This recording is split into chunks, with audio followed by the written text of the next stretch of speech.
The information in this presentation is for educational and informational purposes only and does not constitute financial, legal, or business advice.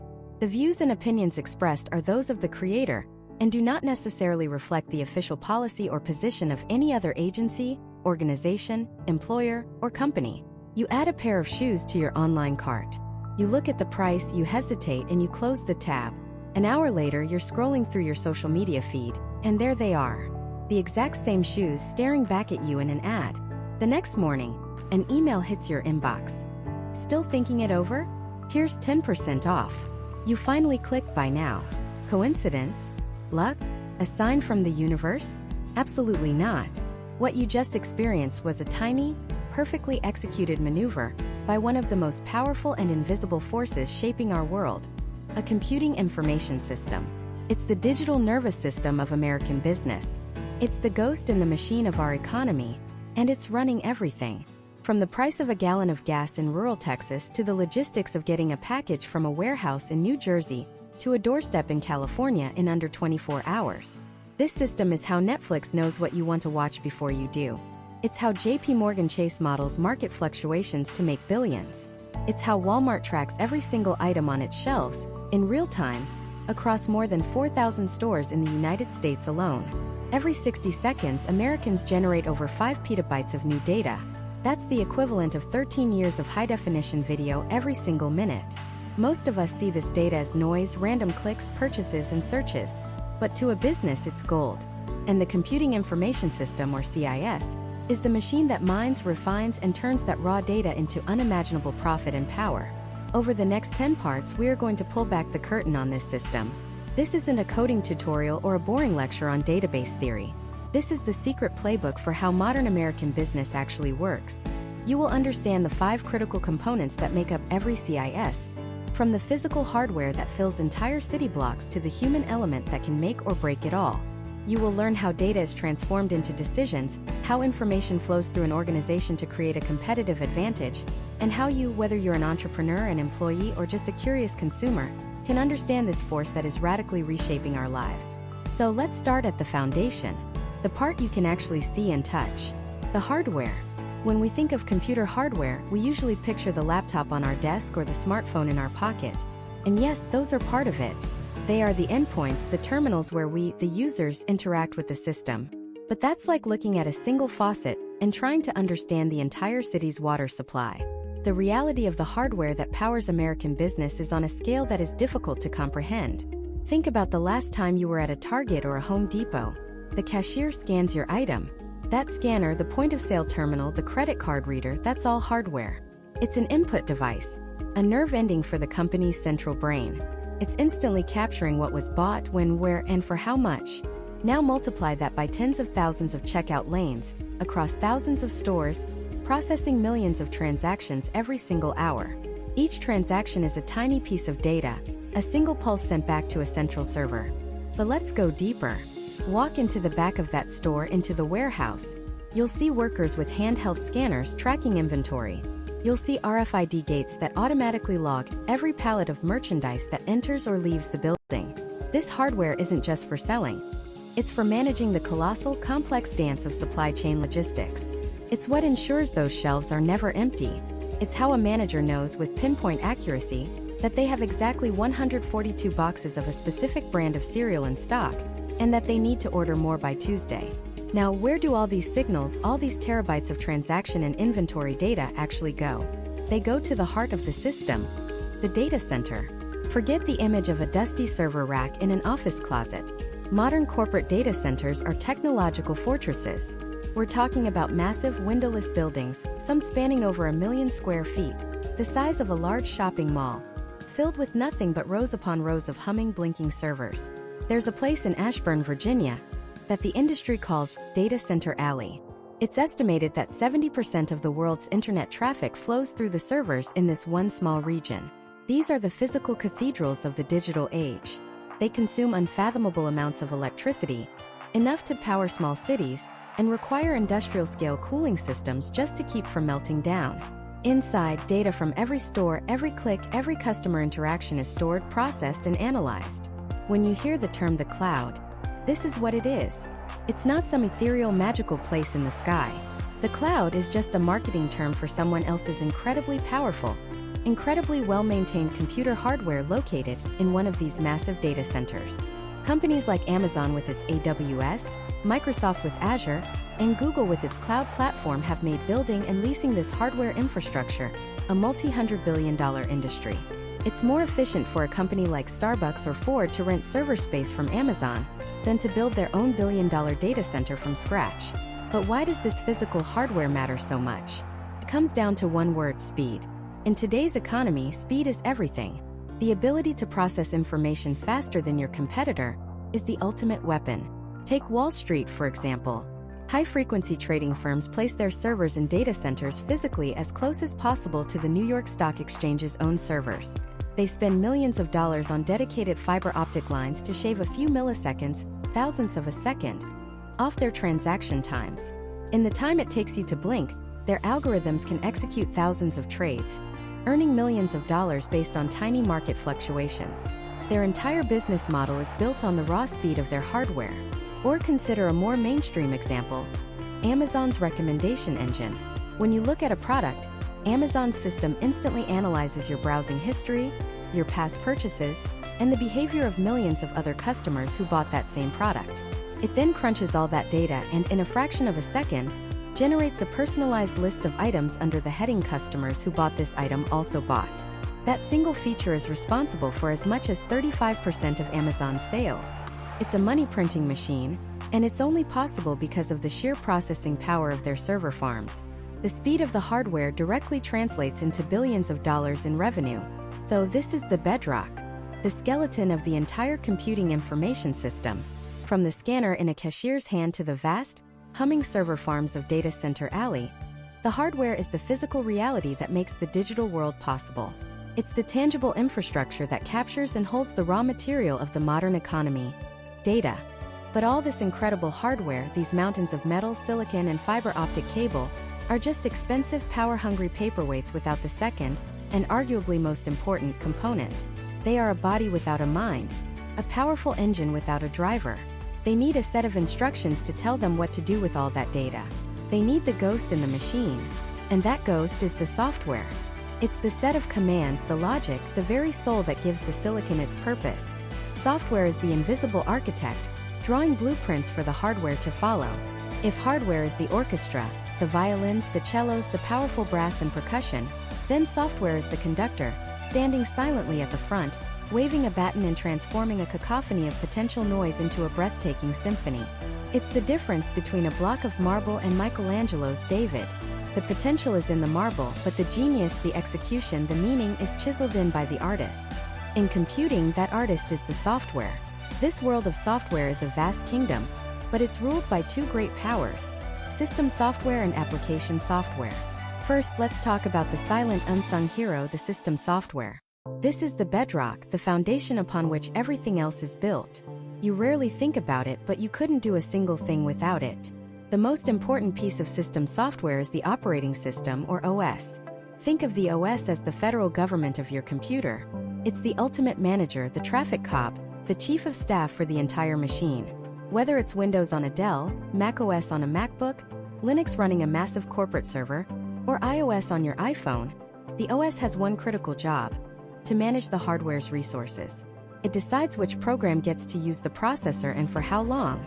It allocates memory, ensuring that your web browser doesn't steal memory from your spreadsheet. It manages all the data flowing to and from your hard drive, your keyboard, your mouse, and your screen. Without an operating system, your billion-dollar supercomputer is just a very expensive, very quiet space heater. It's a box of sand with electricity running through it. The OS is the first program that wakes up when you press the power button, and it's the last one to go to sleep. It provides the stage so that the real stars of the show can perform. And those stars are the application software. This is the software you actually use. It's the reason you bought the computer in the first place. Application software is designed to perform a specific task that you, the user, need to accomplish. It's the Word document you type a proposal in, the Excel spreadsheet that forecasts next quarter's sales, the web browser you're using to watch this video. For American businesses, application software isn't just a tool. It's the engine of productivity, the vault of customer knowledge, and the crystal ball for future strategy. At the most basic level, you have productivity suites like Microsoft 365 or Google Workspace. These are the digital Swiss Army knives of the modern office. A program like Excel isn't just a grid of boxes. It's a dynamic financial modeling tool that can mean the difference between bankruptcy and a billion-dollar valuation. A shared document in Google Docs isn't just text on a screen. It's a collaborative space where a team spread across 3 continents can write a business plan in real time.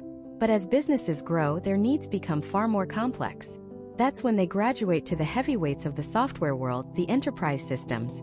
The first is the ERP, or Enterprise Resource Planning System. This is the central nervous system of a major corporation. Imagine a company like Boeing or Ford. They have thousands of suppliers, millions of parts, a global workforce, and complex financial operations.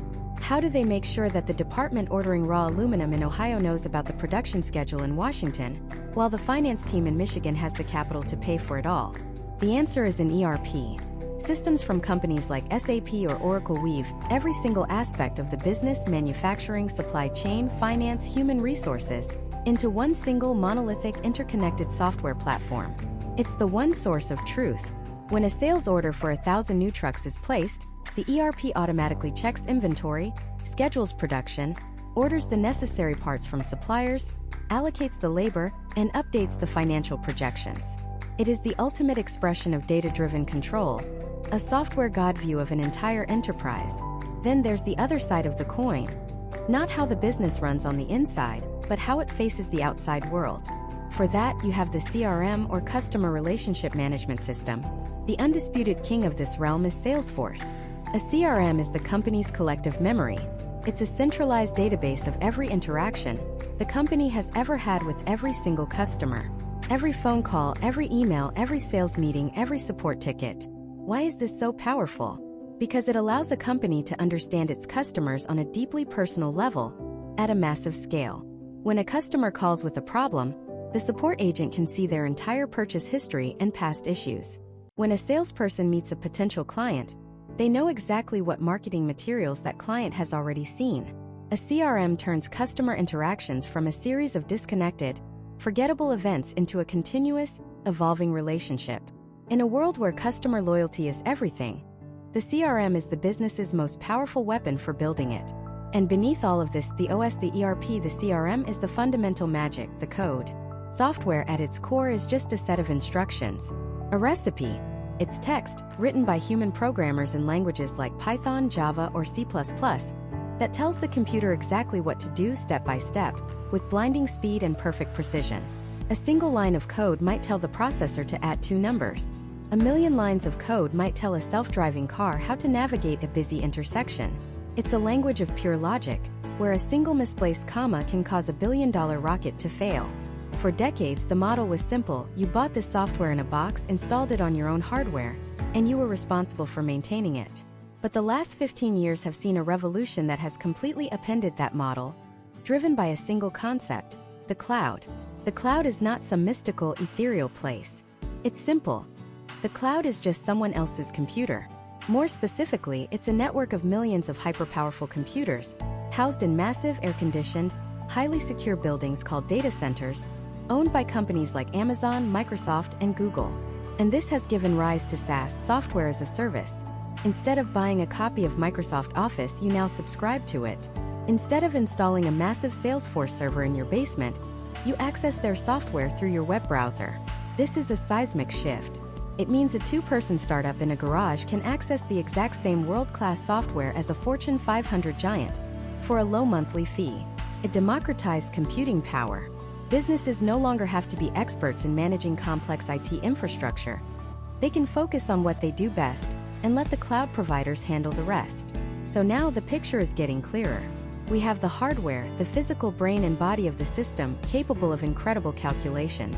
And we have the software, the intelligence, the conductor, the detailed recipes that tell the hardware how to turn raw input into a useful output, like a financial report or a customer profile. The software is the ghost that brings the machine to life. But there's a critical piece still missing. The hardware is the kitchen, the software is the recipe book. But what about the ingredients? What about the flour, the sugar, the eggs? What about the data itself? A brilliant recipe is useless if all your ingredients are thrown haphazardly into a giant, disorganized pile. You need a pantry. You need a library. You need a system for storing, organizing, and retrieving information so that the software can actually find it and work with it. The most sophisticated software in the world is worthless if it can't find the data it needs. That organized digital pantry, that library of everything a business knows, that is the database. And at its heart, a database isn't some mystical, complex black box. Think of it as the world's most organized filing cabinet. A filing cabinet so powerful, it can find any single piece of paper, cross-reference it with any other piece of paper, and give you a summary of everything in a fraction of a second. It's the difference between a messy pile of receipts on your desk and a perfectly balanced checkbook that tells you exactly where every penny went. To really understand its power, let's imagine a business. Let's call it Morning Grind, a coffee shop that started with one location and, thanks to its amazing cold brew, has exploded to 100 stores across the country. This is the American dream. But this dream is quickly turning into a nightmare. The manager of the downtown Chicago store is furious. For the third time this week, she's run out of oat milk by 10 a.m. Customers are complaining, walking out, and posting angry reviews online. Meanwhile, the manager of a suburban store just outside Denver is staring at a mountain of oat milk cartons that are about to expire. He had to throw away 20 gallons last week. What's the problem here? It's not a supply chain problem. There's plenty of oat milk. It's an information problem. The Chicago manager has no idea the Denver store is drowning in the exact product she needs. Corporate headquarters has no real-time view of what's happening. They're flying blind, making decisions based on last month's sales reports, which in the fast-moving world of coffee, is like trying to drive a car by only looking in the rearview mirror. Their entire system is a chaotic mess of spreadsheets emailed back and forth, frantic phone calls between stores, and inventory counts done on clipboards. This is a business bleeding money, not because of its product, but because of its ignorance. This is the exact moment a computing information system, powered by a database, becomes the hero of the story. The first step is to stop the chaos, to build that central source of truth. So, Morning Grind builds a database. Inside this database, they create what are called tables. And a table is exactly what it sounds like.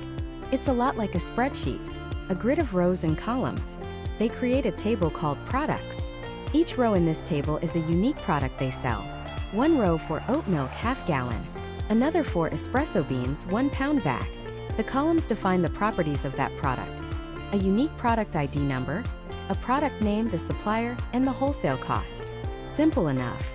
Then they create another table called stores. Each row is one of their 100 coffee shops. The columns are the properties of that store. A unique store ID, the street address, the city, the state, and the store manager's name. Again, very straightforward. It's just like having two separate, very organized spreadsheets.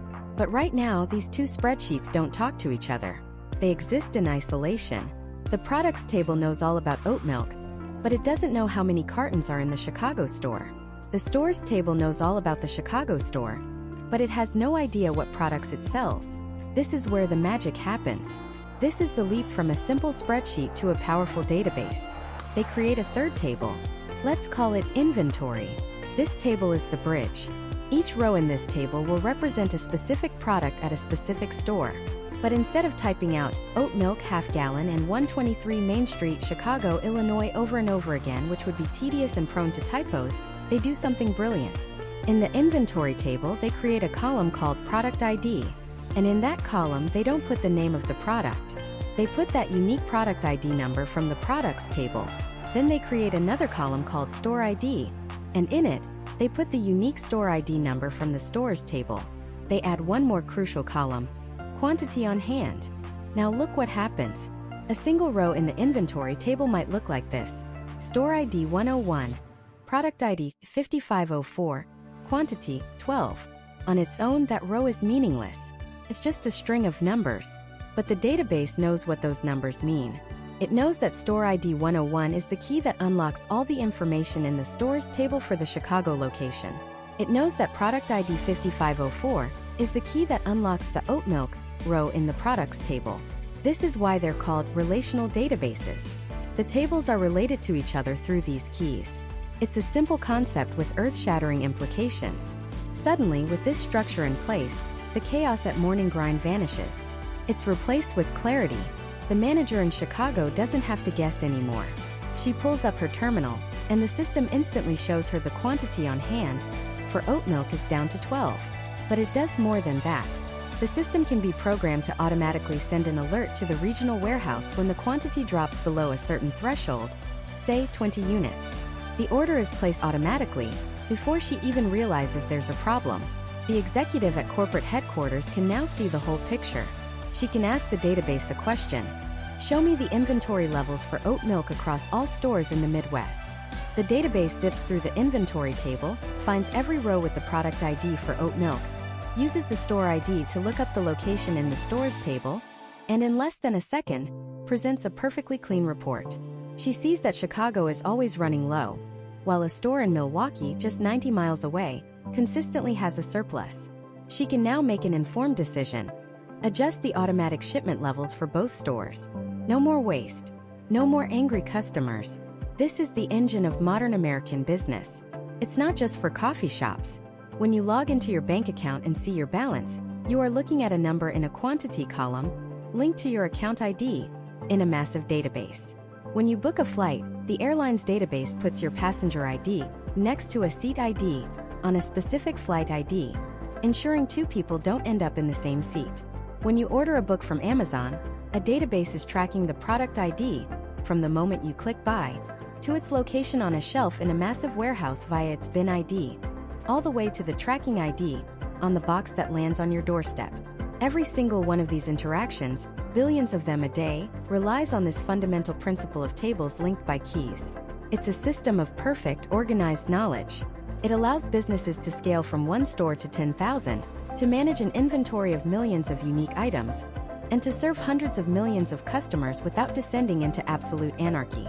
It turns data, those raw, meaningless facts like 12 cartons, into information. The Chicago store is about to run out of oat milk. This structure, this relational database, is the skeleton. It's the architecture that holds everything up. But building the world's greatest library is only half the battle. You still need a way to ask it questions. You need a librarian who understands your language and can retrieve the exact book you need in an instant. How do you ask the database to show me all the stores in California that sold more than 500 croissants last month? How do you command it to update the price of all espresso drinks by 5%, but only in the state of New York? You can't just type that in English. You need to speak the database's language. A language designed specifically for asking questions, for querying data. A language so foundational, so powerful, that it has run the digital world for nearly 50 years. To truly command the information system, we have to learn how to talk to it. And that language is the next piece of our puzzle. That language is SQL, pronounced SQL, or sometimes just SQL. It stands for Structured Query Language. And if the database is the meticulously organized library of a company's entire existence, SQL is the universal tongue you must use to speak to the librarian. You can't just walk in and ask, "Hey, find me some stuff on our best customers." The system, the librarian, wouldn't understand. It requires precision. It demands structure. SQL is that structure. It's less of a creative, flowing language and more like a set of hyper-specific, powerful commands. It's the code that turns a mountain of dormant data into a stream of actionable intelligence. At its heart, SQL is built around 4 fundamental actions, 4 verbs that form the foundation of almost everything you can do with data: select, insert, update, and delete. Let's start with the undisputed king: select. This is the command for asking questions. It's the most frequently used, the most versatile, and the one that directly fuels business decisions. A select statement is how a manager discovers truth. Imagine a simple online retailer, let's call them Urban Sprout, selling houseplants. They have a database with tables for customers, orders, and products. The CEO walks in and asks a seemingly simple question: which customers in California spent more than $100 with us last month? Without SQL, answering this would be a nightmare. You'd be digging through spreadsheets, manually cross-referencing lists, spending hours on a task prone to human error. But with SQL, it's a question you can ask the database directly. The query would look something like this: select customer name from customers where state equals California, and last month's spending is greater than 100. Let's break that down. Select customer name tells the database what information you want to see. You're not asking for their whole life story, just their names. From customers tells the database where to look for this information. In our giant library, we're pointing directly to the customer's filing cabinet. And then the most critical part, the where clause. This is the filter. This is where you lay out your specific conditions. We don't want every customer, only the ones where their state is California, and their spending meets our criteria. In seconds, not hours, the database returns a clean, perfect list. That is the power of Select. It's the engine of inquiry. Every sales report, every marketing dashboard, every inventory check, they all begin with a Select statement. But what about adding new information? That's where Insert comes in. Every time you sign up for a new service, buy a product online, or post a photo, an Insert statement is working behind the scenes. A new customer, Sarah from Arizona, just created an account with Urban Sprout. The website's application code will automatically generate in SQL command. Insert into customers, and then it will list her name, address, email, and so on, placing this new row of information neatly into the customers table. It's the digital equivalent of creating a brand new, perfectly formatted index card and filing it in the correct drawer. It's how the database grows, one record at a time. Data, however, is not static. It changes. Sarah from Arizona moves to Texas. She logs into her Urban Sprout account and changes her shipping address. This action triggers the third fundamental command, update. The system doesn't create a new Sarah. It finds the existing one. The SQL command would be something like, update customer set address equals 123 Lone Star Way, where customer ID equals Sarah's unique ID. Notice the where clause again. It's critically important. Without it, you might accidentally change every single customer's address to the one in Texas. SQL is powerful, but it does exactly what you tell it to do, so precision is paramount. Update is the command for maintaining accuracy, ensuring the data reflects reality as it evolves. Finally, we have the most dangerous command, delete. Sometimes information needs to be removed. A product is discontinued. A test account is no longer needed. A delete command like update uses a where clause to target the specific rows that need to be erased. Delete from products where product name equals discontinued fiddle leaf fig. It's clean, it's efficient, but it's also permanent. There is often no undo button for a delete command.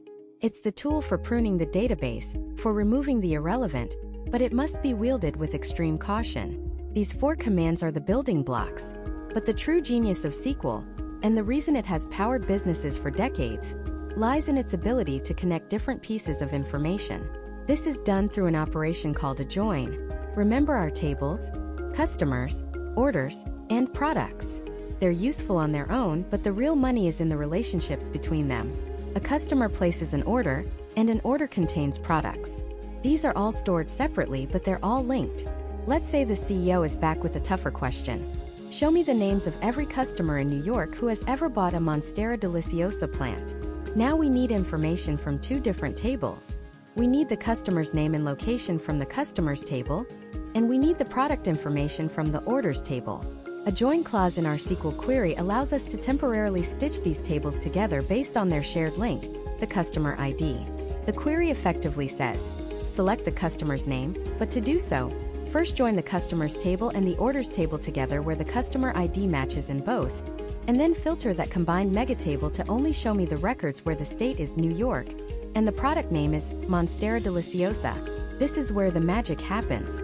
This is the relational part of a relational database. Joins allow us to ask incredibly complex, multifaceted questions that cut across different departments and different data sets. We can connect customer data to sales data to inventory data to supplier data. We can find out which marketing campaigns led to the most sales of a specific product in a certain region. The web of connections you can build is nearly infinite. And we can go even deeper. SQL isn't just for retrieving lists of things. It's for calculating, for summarizing.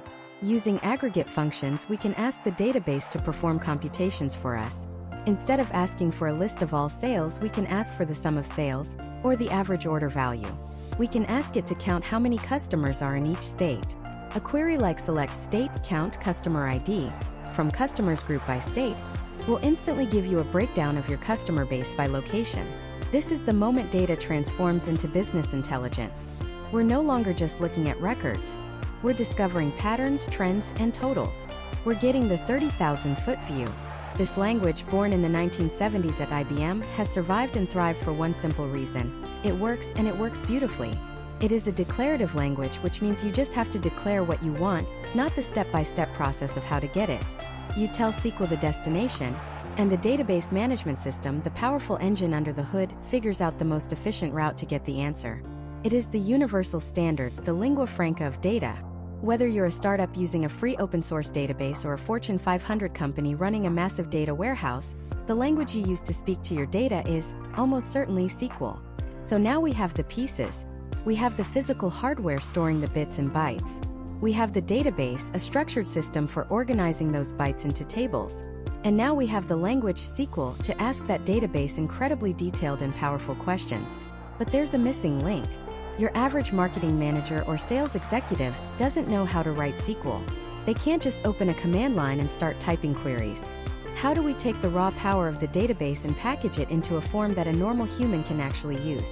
How do we build the friendly faces, the apps, the websites, the dashboards that sit on top of this complex engine, allowing anyone to harness its power with the click of a button? That bridge between the raw data and the human user is the next layer of our system. This is the application layer. And it's arguably the most important part of the entire system, because it's the only part most of us will ever see. Think about it. The most powerful, most efficient data processing engine in the world is completely useless if no one can drive it. The application layer is the steering wheel, the gas pedal, and the dashboard of our entire information system. It's where the raw, chaotic power of the engine is translated into simple, elegant control. This layer is all about one thing: the user. It's built on a deep understanding of human psychology, behavior, and goals. And it's generally broken down into two intertwined concepts you've probably heard of: UI and UX. User interface and user experience. They sound similar, but they are critically different. User interface, or UI, is what you see. It's the aesthetics. The buttons, the colors, the fonts, the layout of the screen on your banking app. Is the transfer money button big and green and easy to find? Is your account balance displayed in a large, clear font right at the top? That's good UI design. It's the practice of making the digital tools we use visually clear, intuitive, and easy to navigate. It's about reducing the cognitive load on the user, so they don't have to spend 5 minutes hunting for the button to pay their credit card bill. UI is the craft of making technology look good and feel organized. But user experience, or UX, is something deeper. It's not just what it looks like, it's how it feels to use it. UX is the entire journey. It's the story of your interaction with the system. Think about ordering food online. A great UX means from the moment you open the app, it already knows your address, suggests your favorite restaurants, remembers your last order, and lets you check out with a single tap using Apple Pay. The entire process is smooth, frictionless, and almost invisible. It anticipates your needs before you even have them. A bad UX is that government website where you have to fill out a 12-page form, and if you make one mistake on page 7, it erases everything and sends you back to the beginning. The UI might even look fine, the buttons are there, the text is readable, but the experience is infuriating. It doesn't respect your time or understand your goal. UX is the psychology behind the design. It's the difference between a customer feeling relief and satisfaction, and a customer closing the app and vowing never to use your company again. In the brutal marketplace of American business, UX isn't a luxury. It's a primary driver of profit and loyalty. But when you tap that beautiful button, what actually happens? This is where the magic of the application layer truly reveals itself. That tap doesn't just change the color of a pixel on your screen. It's a command. It's the starting pistol for a complex, lightning-fast race happening behind the scenes. This is the business logic of the application. Let's say you're on an e-commerce site and you click Place Your Order. In that single instant, the application layer executes a precisely choreographed symphony of tasks. First, it sends a request down to the database layer we talked about before, asking, "Do we have this item in stock in the warehouse closest to this customer's zip code?" The database answers in milliseconds. The application then communicates with a payment processing system, like Stripe or PayPal, sending your encrypted credit card information and requesting a charge. While it waits for approval, it might simultaneously calculate shipping costs based on weight and distance, and query another system to generate a shipping label. Once the payment is confirmed, the application writes new information back to the database. Your order is now confirmed, and the inventory count for that item is reduced by 1. Finally, it triggers another service to send you a confirmation email, and an SMS text message. All of this, inventory checks, payment processing, logistics calculations, database updates, and customer notifications, happens in the time it takes you to blink. It's an invisible ballet of logic, orchestrated entirely by the application layer. It's the digital brain of the business taking a simple human intention, "I want to buy this," and translating it into a dozen concrete, operational steps. And what makes this so powerful is that the same underlying data can be presented through 1,000 different applications, each tailored for a specific user. Let's take a package delivery giant like FedEx. First, there's the application you and I use, the customer-facing website or mobile app. The UI is clean and simple. There's a big box that says, "Enter tracking number." The UX is designed for reassurance. It shows you a map, a clear timeline, and simple status updates like in transit or out for delivery. The goal is to answer one question quickly: "Where's my stuff?" Then, there's the application the delivery driver uses on their handheld scanner. This is a completely different world. The UI is rugged and utilitarian, designed to be used with one hand, in the rain, while wearing gloves. Big, chunky buttons for scan package, get signature, or mark as delivered. The UX is all about speed and efficiency. It doesn't need pretty maps. It needs a hyper-optimized route for the next 200 stops. It needs to scan a barcode in a fraction of a second and move on. This application is pulling from the same central database the location of the package, but presents it in a way that helps the driver do their job as fast as humanly possible. Finally, imagine the application running on a giant screen in a logistics command center in Memphis. This is the manager's dashboard. The UI here is dense, complex, and information-rich. It's filled with maps showing the real-time location of every truck in the fleet, charts tracking on-time delivery percentages, and alerts for weather delays or vehicle maintenance issues. The UX is designed for a power user who needs to see the entire system at a glance and make high-stakes decisions. A snowstorm is closing in on Denver. We need to reroute 50 trucks. A cargo plane has a mechanical issue in Oakland. We need to rebook its freight. 3 different users, 3 completely different applications, 3 unique user experiences. But all of them are powered by the same engine, the same single source of truth in the database. The application layer is the custom-built lens that allows each person to see the data in the way that is most valuable to them. So how do all these different pieces talk to each other? How does the e-commerce website talk to the credit card company? How does a travel app like Expedia pull flight information from United, hotel information from Marriott, and car rental information from Avis, all at the same time? The answer is one of the most important concepts in modern technology: the API, or Application Programming Interface. The best way to think of an API is as a waiter in a restaurant. You, the customer, are one application. The kitchen, with all its complex recipes and raw ingredients, is another application, say the airline's internal booking system. You don't need to know how the kitchen works. You don't want to go back there and learn how they cook the steak. You just need a simple menu of options. The waiter, the API, provides that menu. You can say, "I want to see all available flights from New York to Los Angeles tomorrow." The waiter takes your simple, well-structured request, goes to the kitchen, and handles all the complex communication required to get that information. A few moments later, the waiter returns with exactly what you asked for, presented on a clean plate. APIs are the contractual handshakes that allow different software systems, even those owned by competing companies, to speak the same language and share data securely and efficiently. They are the invisible threads that weave our digital world together, allowing your Uber app to use Google Maps for navigation, or allowing your budgeting app to securely pull transaction data from your Bank of America account. This layer, this bridge between human and machine, is where data is transformed. It's where rows and columns in a database become a button, a chart, a map, a confirmation email. It's what turns a mountain of raw information into a tool someone can actually use to order a product, track a shipment, or run a global logistics network. It is the face of the entire system. But building such a beautiful and functional house is pointless if you don't put locks on the doors. With all this valuable data, customer information, financial records, proprietary business logic, flowing through these applications, how do companies protect it from those who would steal or destroy it? How do they build the digital fortress walls and station the cyber sentinels to guard the gates? That defense, that constant, vigilant battle against intrusion, is the next critical layer of our system. That defense is built on a simple yet profound principle, one that governs every single decision in cybersecurity: the CIA triad. No, not that CIA. This stands for confidentiality, integrity, and availability. These three pillars are the bedrock upon which the entire digital fortress is constructed. Let's start with confidentiality. This is the art of keeping secrets. Think about the most sensitive data a company holds: your credit card number, your social security number, proprietary product designs, the secret recipe for their soda. Confidentiality ensures that this information is only accessible to authorized people. It's the digital equivalent of a sealed envelope. The data inside is protected by layers of access controls, like a complex system of keys and locks.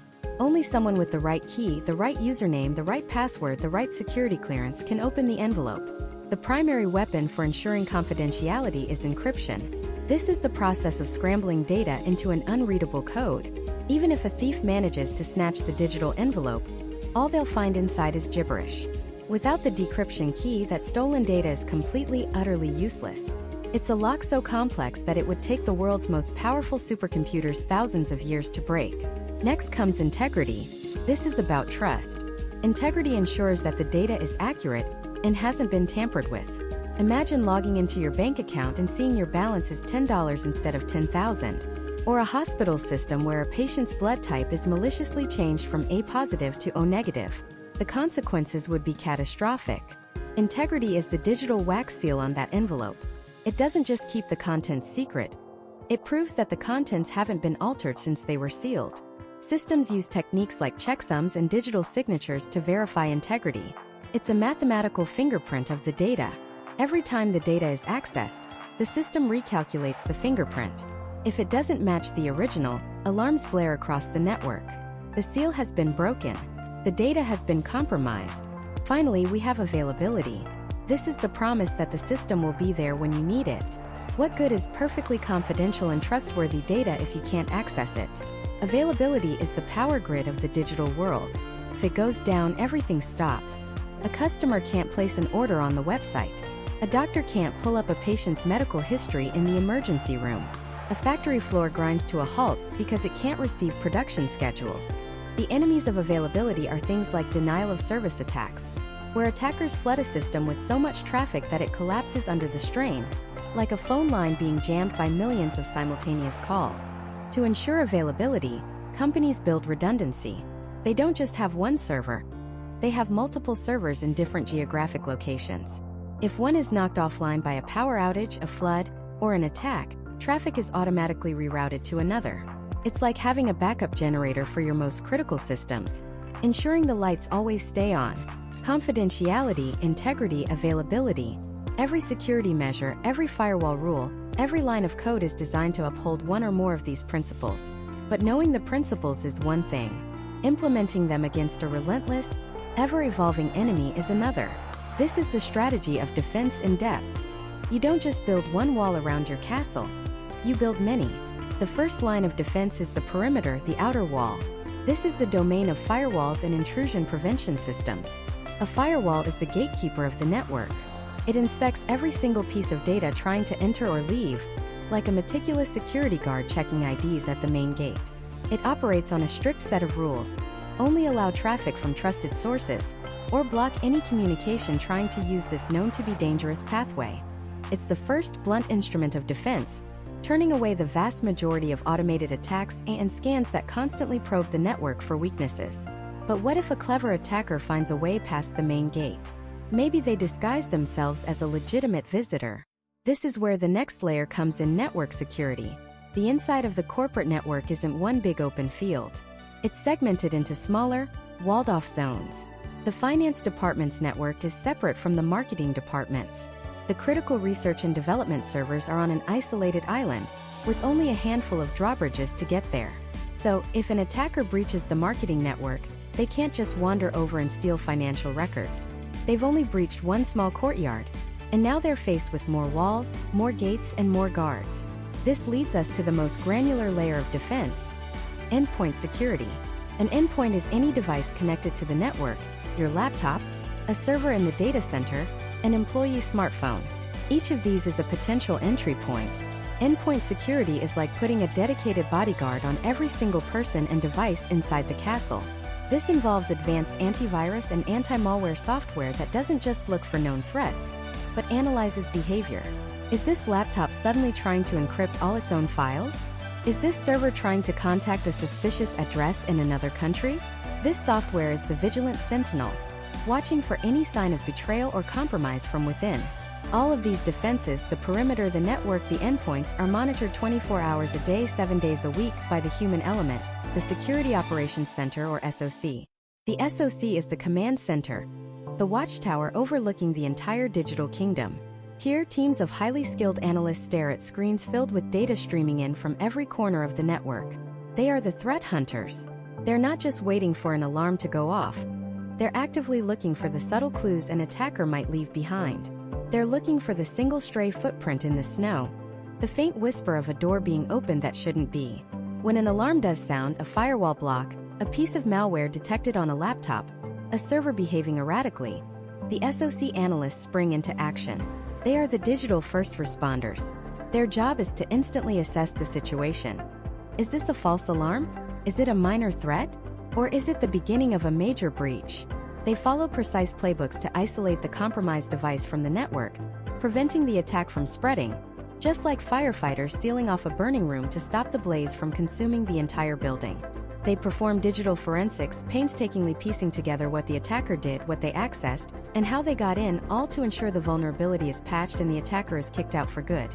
But even with all this technology and all these experts, the single biggest vulnerability in any system remains the same: people. An attacker can spend months trying to hack through a firewall, or they can spend 5 minutes crafting a convincing email. This is called phishing. It's an email that looks like it's from your boss, or your bank, or a trusted vendor, asking you to click a link or open an attachment. That one click can be all it takes. It can install malware that gives the attacker a foothold inside the network, effectively teleporting them past the moat, the walls, and all the guards, right into a trusted employee's office. This is why a huge part of cybersecurity isn't about technology at all. It's about training and awareness. It's about creating a culture of security where every employee understands they are a part of the defense. They are taught to be skeptical, to recognize the signs of a phishing attempt, and to report anything suspicious. Every employee becomes a sentinel at their own gate. This constant, multi-layered battle is the hidden reality of running a modern business. It's an invisible war being fought every second of every day. A war of algorithms and analysts, of firewalls and human intuition. It's a colossal, expensive, and never-ending effort, all to protect the ones and zeros that have become the lifeblood of the American economy. But protecting this data, locking it away in a digital fortress, is only the beginning. A fortress that only ever defends itself is just a prison for the value locked inside. The true purpose of this entire system, the reason for this immense effort, isn't just to hoard data, it's to use it.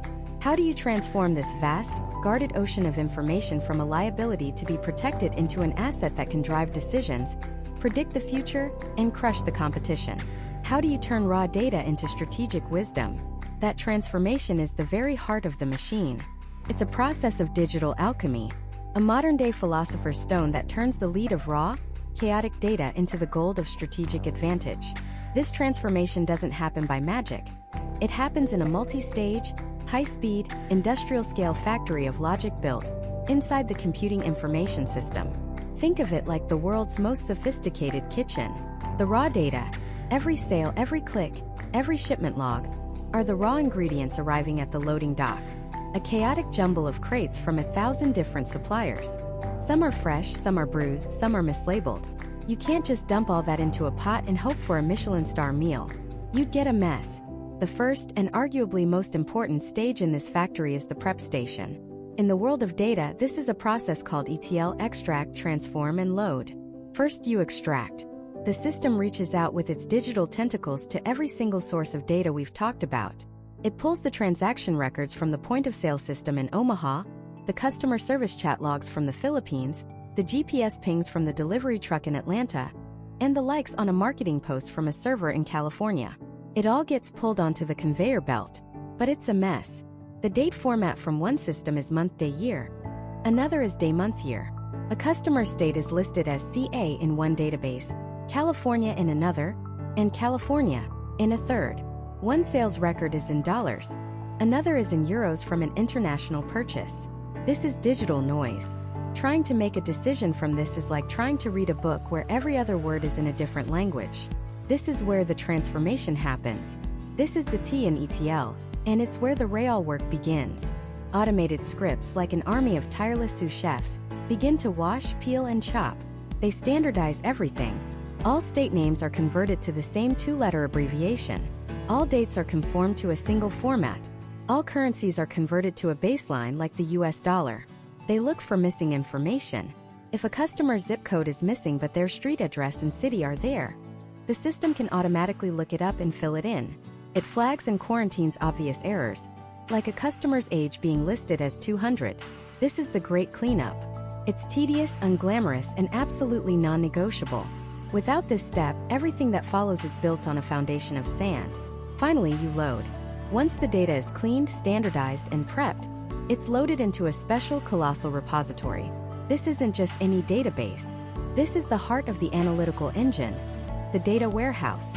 Now, you might be thinking, isn't that just a bigger version of the database that runs the cash registers? Not at all. They are two fundamentally different beasts, designed for opposite purposes. The database that runs the cash register is built for speed on a small scale. It needs to do one thing millions of times a day, incredibly fast, record a single transaction. It's a sprinter.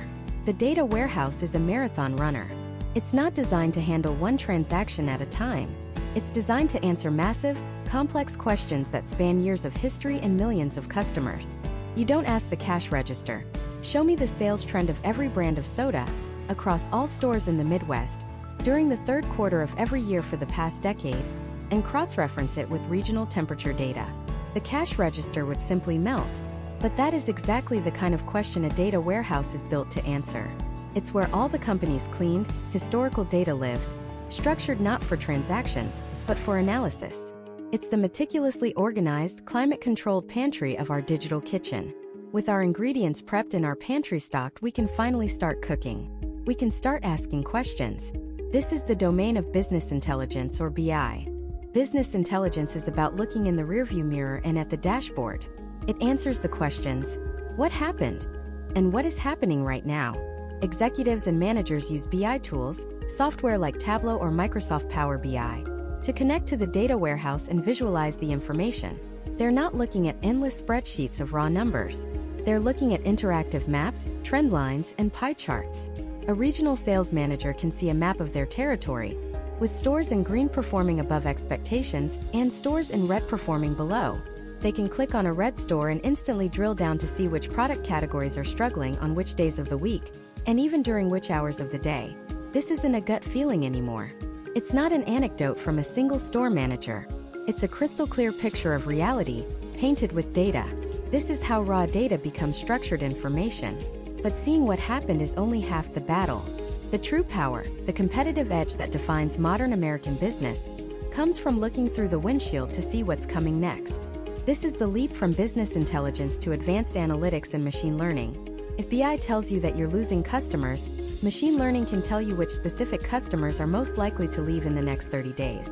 It does this by building a predictive model. The system analyzes the behavior of every customer who has ever left in the past. It learns the patterns.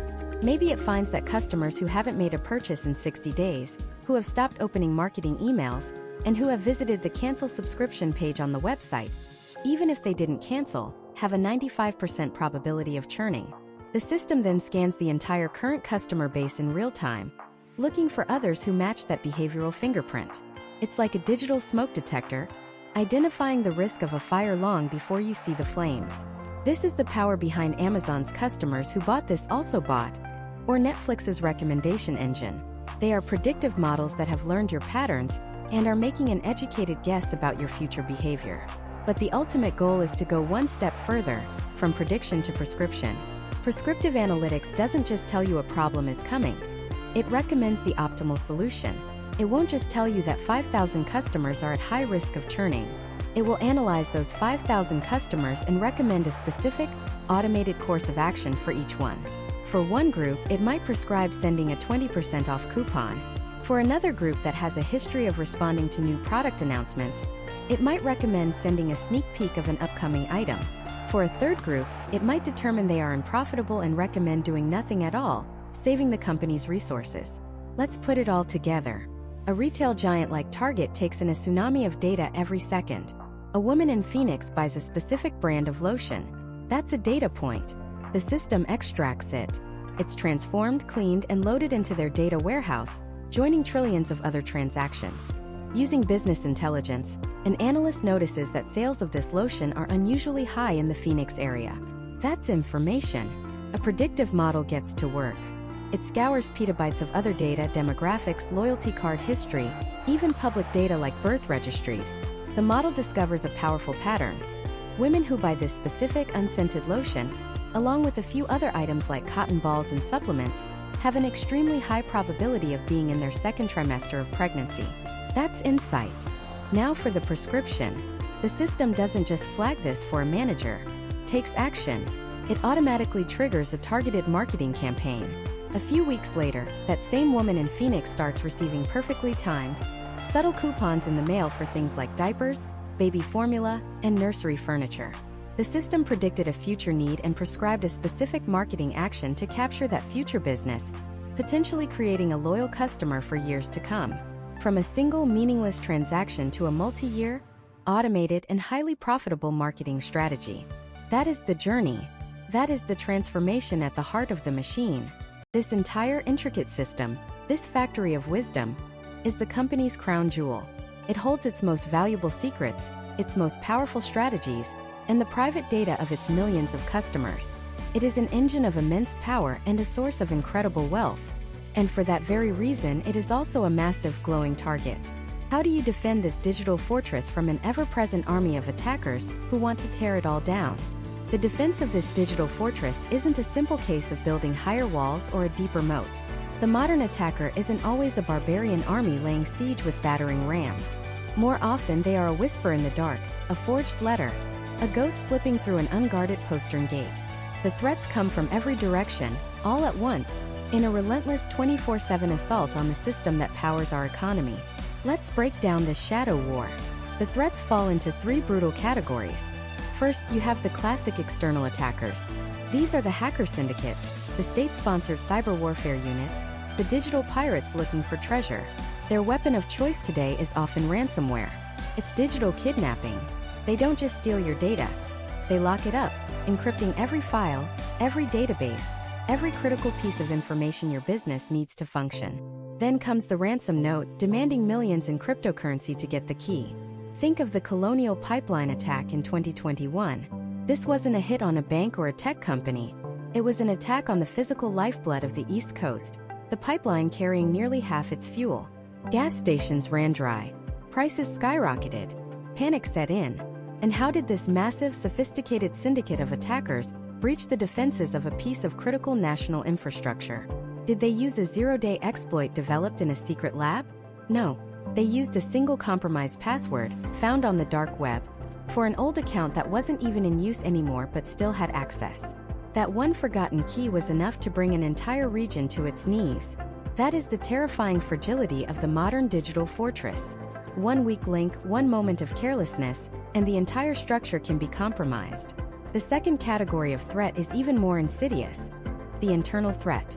The enemy is already inside the walls. This can be the malicious insider, the disgruntled employee who decides to burn the place down on their way out, stealing customer lists, deleting critical files, or selling trade secrets to a competitor. They know the layout of the castle. They know where the treasures are hidden and which guards are asleep at their posts.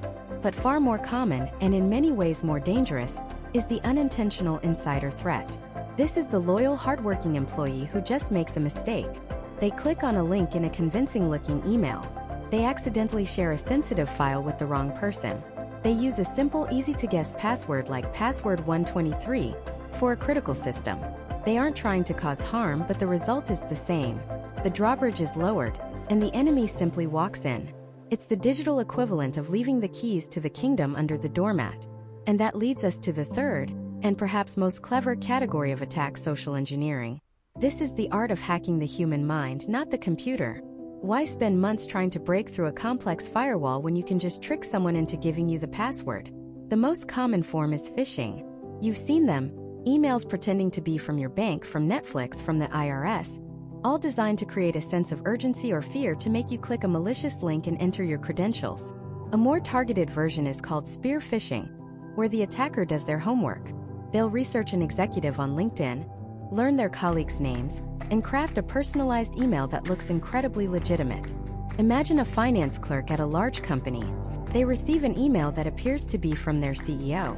The name is right, the signature looks correct. The email says, "I'm in a rush about to board a flight.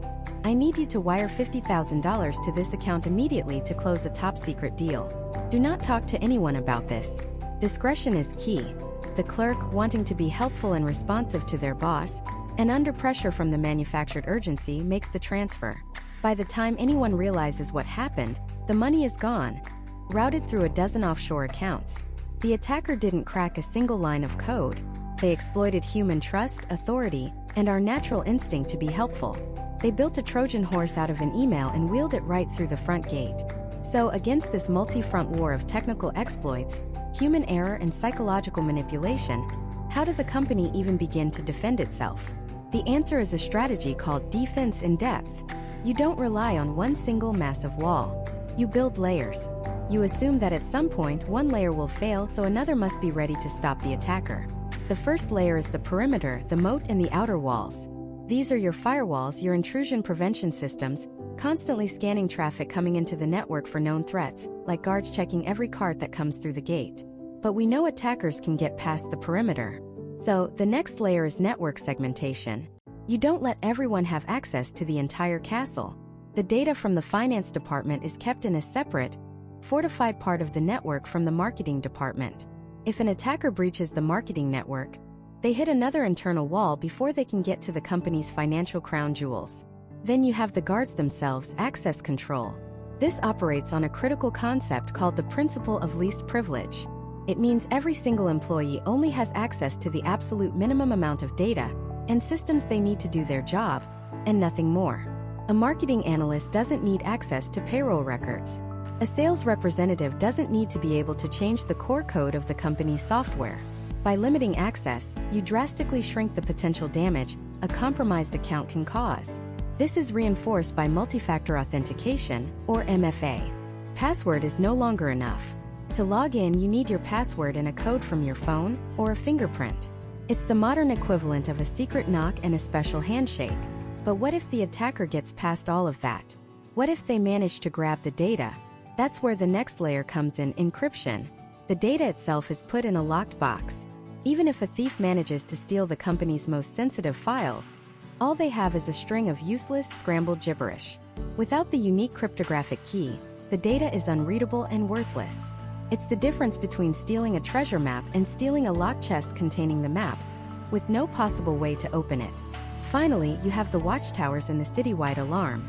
Powerful systems are constantly monitoring the entire network, 24/7, looking for any hint of suspicious activity. An employee logging in from an unusual country at 3 a.m.? An account suddenly trying to access thousands of files in a minute? Alarms go off. This is the Security Operations Center, the digital command room where analysts watch for these signals, investigate threats, and launch a counterattack. They are the sentinels on the wall, watching for any sign of trouble. Yet, for all this incredible technology, the strongest and weakest link in the entire chain remains the human being. You can build the most advanced fortress in the world, but it's all for nothing if a guard is tricked into handing the keys over to a spy. That's why the ultimate layer of defense isn't technological. It's cultural. It's about training every single employee to be skeptical, to recognize a phishing attempt, to understand the importance of a strong password, to feel empowered to question a strange request, even if it seems to come from the CEO. Every person in the organization becomes a part of the defense, a sensor in the network, a soldier in the army. This is the state of modern cyber defense, a constant evolving arms race. A dynamic battle between the architects of the fortress and the ever more clever armies trying to tear it down. But the attackers are evolving too. They are starting to use the very same tools of data and automation that run the business itself. So what happens when the enemy isn't a person but an algorithm? How do you fight a ghost in the machine that learns, adapts, and attacks at the speed of light? The answer isn't a silver bullet. It's not a better firewall or a more complex password. The only way to fight a machine that thinks is with a machine that thinks faster. We have entered the era of algorithmic warfare. A silent, invisible conflict waged in the heart of the very computing information systems that run our world. This isn't science fiction. This is the new front line for every major American business, every government agency, every piece of critical infrastructure. An AI-driven attack is fundamentally different from anything that's come before. A human hacker, no matter how brilliant, is limited by time, resources, and the need to sleep. They probe for weaknesses one by one. An offensive AI is a digital predator that never rests. It can scan the entire public-facing internet in a matter of hours, testing billions of potential vulnerabilities simultaneously. It's not just looking for an open door. It's analyzing the entire architecture of the building to predict where a door could be opened, given the right key. And then it begins to craft that key. Think about the most common form of cyber attack, phishing. That email from a supposed Nigerian prince is easy to spot. But what about an email that comes from your boss's actual email address, referencing a specific project you discussed yesterday, using her exact tone and phrasing, and asking you to review a document? An AI can create this by scraping public data from LinkedIn, company press releases, and social media. It can build a deeply convincing social graph of an organization. It knows who reports to whom, what projects are active, and even the casual language teams use. It can then launch thousands of these hyper-realistic, personalized spear phishing attacks at once, needing only one person to click, just one person to make a mistake. Once inside, the game changes entirely. Traditional malware has a signature, a digital fingerprint that antivirus programs look for. But AI-powered malware is polymorphic. It's a shapeshifter. The moment it senses it's being scanned or detected, it can rewrite its own code, changing its signature to become invisible again. It learns the network's defenses and adapts its strategy in real time. It moves laterally, not with brute force, but with surgical precision, mimicking the behavior of a legitimate user to avoid tripping alarms. It seeks out the most valuable data, the customer database, the intellectual property, the financial records, and it waits. It waits for the perfect moment to exfiltrate the data, or worse, to deploy ransomware that encrypts the entire system. And the target is no longer just a single company's server. The stakes have been raised to the level of national security. Imagine an AI designed to attack a power grid. It wouldn't just try to shut everything down at once, which would trigger massive, obvious alarms. Instead, it would subtly manipulate power loads across thousands of substations, making tiny, imperceptible changes. It would learn the rhythm of the grid, the morning surge as people wake up, the afternoon lull, the evening peak. It would then introduce just enough instability, a fractional fluctuation here, a millisecond delay there, to push the entire system to the brink of a cascading failure. The operators in the control room wouldn't see a single massive attack.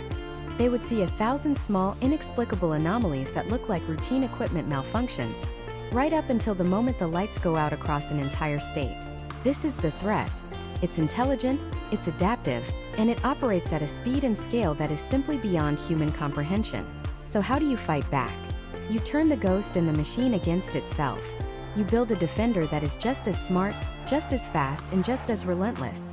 This is the world of AI-powered cybersecurity. It's not a program.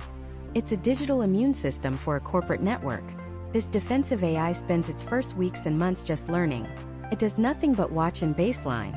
It observes every single packet of data that flows through the network. It learns who logs in from where and at what time. It learns which servers talk to which other servers. It understands that the accounting department accesses the financial database every day, but the marketing department never should. It builds a complex, multidimensional model of what normal looks like for that specific organization. A model so detailed it's like a living fingerprint of the entire digital operation. And then it hunts for anomalies. When an employee who always works from the New York office suddenly logs in from an IP address in Eastern Europe at 3 a.m., the AI flags it instantly. It doesn't just block the connection. It can automatically trigger a multi-factor authentication request to that user's phone. If that fails, it can quarantine the user's account in a virtual sandbox, cutting it off from the rest of the network while it alerts a human security analyst. All of this happens in microseconds. When a process on a server suddenly tries to encrypt a file, a hallmark of ransomware, the AI doesn't wait for a signature match. It recognizes the behavior as anomalous, as a deviation from the established baseline. It can kill the process and roll back the file to its pre-encrypted state before the damage can spread. It's no longer about recognizing the weapon. It's about recognizing the intent to do harm. This is a fundamental shift from reactive to predictive defense. The most advanced systems are now using AI to ingest threat intelligence from all over the world. They see the faint whispers of a new type of malware being tested on the dark web in one country, analyze its potential behavior, and can predict how it might try to attack their own network. The system can then preemptively create and distribute a digital antibody, a patch, a new firewall rule, a behavioral trigger, to inoculate the entire organization before the attack is ever launched in the wild. What we're witnessing is the birth of a new autonomous battlefield. It's an endless high-speed chess match being played between offensive and defensive AIs inside the data centers and cloud servers that power American business. The moves are made not in minutes but in milliseconds. The strategies evolve not over months but in seconds. One AI learns to disguise its traffic as normal user activity. The other learns to spot the subtle statistical giveaways in that disguise. One AI learns to hide in the noise of a busy network. The other learns to filter out the noise to find the hostile signal. This algorithmic arms race is the single greatest challenge and the single greatest opportunity for the computing information systems of the 21st century. We have built systems of such staggering complexity that no human team can possibly hope to manage or defend them manually. We are now forced to hand over the keys, to delegate the defense of our most critical digital assets to autonomous, intelligent agents that we've created. But this raises a terrifying and profound question. In this new war fought at the speed of light, what is the role of the human decision-maker? When an AI is defending a hospital's network and has to decide in a nanosecond whether to shut down a system to stop an attack, what happens if that system is controlling life support? Who is responsible when the AI makes a mistake? As we build these brilliant, autonomous defenders, we also create a new kind of fragility. We are placing our trust in a logic that is not our own, in a decision-making process that is often a black box, even to its own creators. The machine can now fight the battle on its own. But we, the humans, are still the ones who have to live with the consequences. And those consequences aren't abstract concepts debated in boardrooms. They're felt in the quiet hum of a server farm that now makes 1,000 micro-decisions a minute, a job once held by a team of analysts. They're felt in the silence of a factory floor where human hands used to assemble, inspect, and perfect. They're felt in the gut-wrenching moment a small business owner realizes their prices, their suppliers, and their customer ratings are all being dictated by an algorithm owned by a competitor 1,000 miles away. We are living with the reality that the very systems designed to bring order and efficiency have also introduced a new, profound form of chaos into the human experience of work. For generations, the narrative of American business was one of human ingenuity, of grit, of the right person in the right place at the right time. We celebrated the visionary CEO, the savvy floor manager, the intuitive salesperson. But the protagonist of our story is changing. The central character is now the system itself. We've spent a century building machines to replace muscle. Now we are building them to replace minds. But what part of the mind? The system excels at the repetitive, the predictable, the computational. It can analyze a balance sheet faster, spot a supply chain anomaly quicker, and A/B test a marketing campaign more efficiently than any human ever could. This has created a paradox. As the machines take over the how, the pressure on humans to master the why has become immense. The truly irreplaceable skills are no longer about processing information, but about generating it. It's the creative leap, the empathetic connection with a customer, the ethical judgment call in a crisis, the ability to ask a question the data hasn't even thought to answer yet. The system can optimize a path, but it can't dream up a new destination. That, for now, remains our domain. We are being pushed out of the engine room and into the captain's chair, tasked not with shoveling the coal, but with charting the course through an increasingly foggy and unpredictable sea. But this new responsibility carries a heavy weight, because the tools we're using to navigate are themselves becoming harder to understand. The ethical frontier of computing information systems is no longer a distant horizon. It is the ground beneath our feet. We must confront the uncomfortable truth that code is not neutral. An algorithm is an opinion, embedded in mathematics. It is a reflection of its creators, with all their brilliant insights and all their unconscious biases. When a system is trained on historical loan application data to decide who gets a mortgage, it doesn't just learn financial principles. It learns the entire history of societal bias present in that data. An algorithm can't be prejudiced, they say, but it can be trained on a history of prejudiced decisions, and it will learn that lesson with terrifying perfection, perpetuating old injustices with the clean, unassailable veneer of technological impartiality. We see this in hiring software that learns to prefer candidates who resemble past successful employees, inadvertently filtering out entire demographics. We see it in predictive policing models that concentrate law enforcement in neighborhoods that have been historically over-policed, creating a self-fulfilling prophecy of crime statistics. The system's logic is circular, and it can trap people in cycles of disadvantage that are nearly impossible to escape, because you can't argue with a line of code. You can't appeal to a server's sense of fairness. The computer says no, and for millions, that is the end of the conversation. This leads to the most critical consequence of all, the concentration of power, the data that fuels this entire global engine. Our clicks, our purchases, our conversations, our movements, has become the most valuable resource on Earth. And the handful of American corporations that control the infrastructure to refine and weaponize that data are accumulating a level of influence that would make the oil barons and railroad tycoons of the past blush. They don't just see the market, they are the market. They don't just predict trends, they create them. This isn't just about business anymore. It's about a fundamental rewiring of society, where decisions affecting public health, financial stability, and even democratic discourse are being made inside proprietary black boxes, by systems whose ultimate allegiance is not to the public good, but to shareholder value and quarterly growth. So where do we go from here? Standing on the precipice of a world run by autonomous systems, it's easy to feel a sense of technological determinism, a feeling that the future is already written in silicon and we are just passengers. But that is a dangerous fiction. The choice is not between embracing technology and rejecting it. That ship has sailed, and it's a fleet of self-piloting cargo vessels. The real choice, the one we are making every single day, is about what kind of technological future we build. Do we build systems that are opaque and unaccountable, designed to replace human judgment entirely? Or do we demand systems that are transparent, explainable, and designed to augment human intelligence? The concept of human in the loop is no longer just a technical term. It is a moral imperative. It's the idea that for the most critical decisions, in medicine, in justice, in finance, the final arbiter must be a human being, armed with the system's recommendation but also with their own context, empathy, and wisdom. It's the pilot in a modern cockpit. The plane can fly itself beautifully and efficiently for 99% of the journey. But you want that human pilot there for the 1% that the system was never programmed for, the flock of birds, the sudden storm, the cascading failure that requires improvisation and intuition. We need to start building our business and societal systems with the same philosophy, designing for the unexpected, and valuing human oversight not as a bug, but as the ultimate feature. This requires a new kind of literacy. In the 20th century, we learned to read words and numbers. In the 21st century, we must learn to read systems. We must teach ourselves and our children to ask the critical questions. What data was this system trained on? What is its objective function? Who profits from its decisions? And what are its failure modes? To participate in this new economy, in this new society, is to refuse to be a passive user. It is to demand a seat at the table where the rules of the new world are being coded into existence.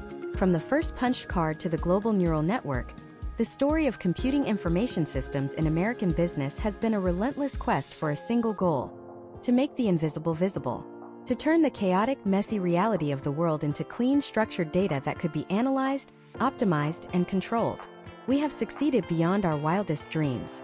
We have built a mirror world in the machine, a digital reflection of our economy so detailed and so responsive that it is now beginning to dictate the actions of the physical world it was meant to represent. But we must never forget that it is a mirror. And a mirror, no matter how perfect, only shows what is put in front of it. The system is not some alien intelligence that descended upon us from the heavens. We built it. We feed it our data. We shape its goals, whether intentionally or not, with every choice we make. It is a reflection of our priorities, our ambitions, our flaws, and our hopes. The ultimate decision is still ours. The data can provide the map, the AI can suggest the route, but we, the humans, are the ones who must still choose the destination. The most profound question of our time is no longer, can the machine think? It is, and will always be, will we?